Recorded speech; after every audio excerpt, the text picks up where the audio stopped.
Well, let's look at reaction to those election results and try to get an idea here of what it indicates about the future of the Japanese economy and the marketplace. Sheila Smith is the senior fellow for Japan Studies at the Council on Foreign Relations. She's live with us now from Washington. Good morning to you, Sheila.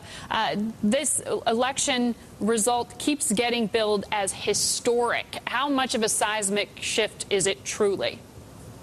I think it's terribly significant. You know, the Japanese politicians and others have been trying to reform their political system for over a decade and a half. And now, in this electoral contest, the Japanese voters had a real choice for an alternative to government power, and that was the Democratic Party of Japan.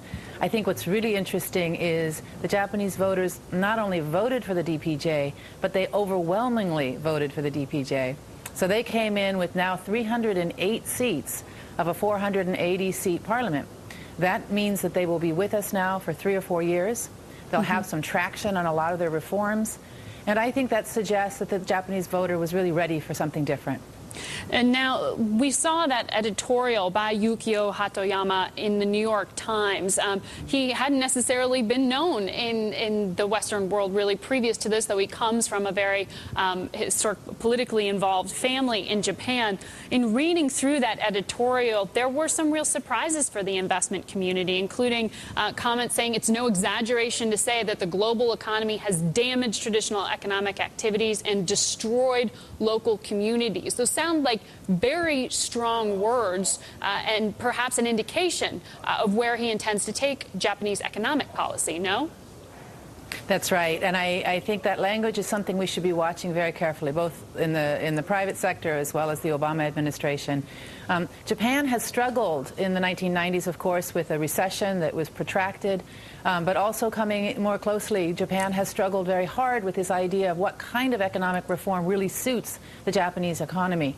And Prime Minister Koizumi, you'll remember, in 2001 was swept into office with a mandate for structural reform of the Japanese economy. But there's a great deal of backlash against that reform agenda today. And the language that Hatoyama uses, I think, reflects the public mood in Japan.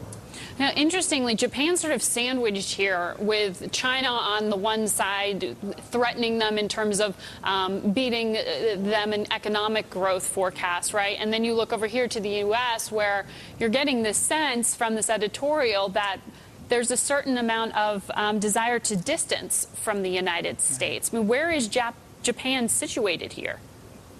Well, I think that's what we're all going to be watching to see, just how far the DPJ wants to put into practice, into policy practice, some of the rhetoric that it forecast prior to the election. I think the first test, as your opening piece suggested, is going to be watching the DPJ and Mr. Hatoyama and his ministers at the G20 meeting later in September.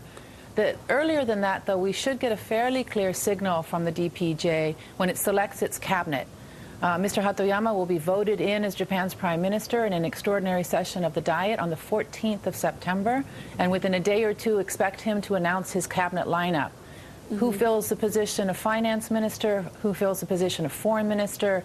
These are the positions I think we should get a very keen sense here of just what kind of policies Mr. Hatoyama wants to move forward on.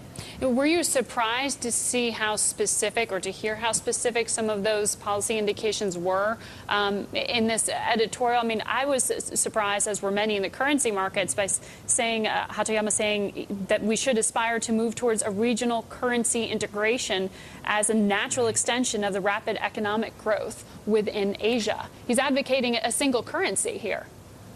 Exactly, and I think that, again, I can see why that would be surprising to currency traders, but I think we also, in policy terms, it moves him quite considerably away from what Prime Minister Aso had been telling President Obama about where Japan stands on the global financial reform and, again, on this larger G20 effort.